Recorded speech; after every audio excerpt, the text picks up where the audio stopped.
Most of us are familiar with the Willie Lynch letter, The Making of a Slave, purportedly delivered to other slave owners in 1712 on the banks of the James River. Although Willie Lynch was a non-historical figure, the methods outlined about the making of a slave are nevertheless true.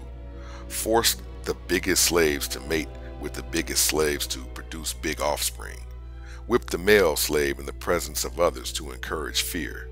Pit the lighter against the darker slaves, etc. But how exactly do you create a slave master? Blacks were enslaved in America for hundreds of years. Is it possible to become accustomed to having a master and thereby unconsciously seek to continuously create non-suspecting masters?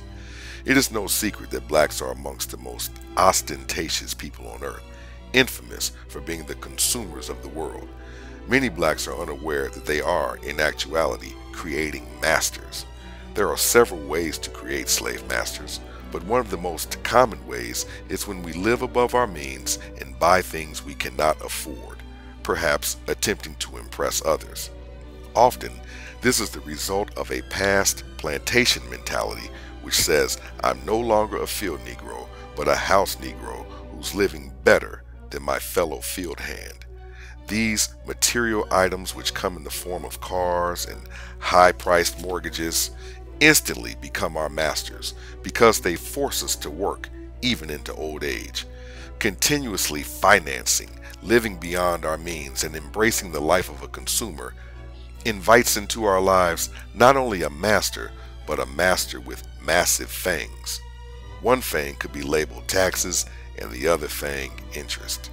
These self-created masters make us work like slaves, working 2 and in extreme cases 3 jobs just to pay off these trinkets.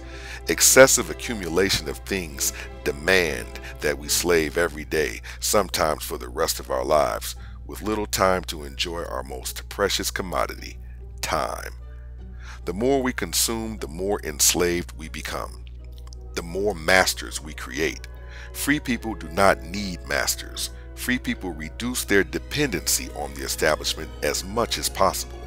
Free people are aware of the so-called loans they get and avoid them altogether if necessary.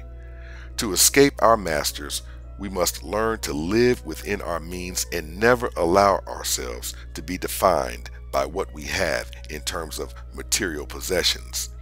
A person's material possessions say nothing about their character, integrity, or spirit. Often, this only speaks to the depth of their enslavement and how many masters they potentially have. Stop being a consumer, get off the plantation, reduce your dependency on the establishment, and most of all, stop being a slave by creating your own masters.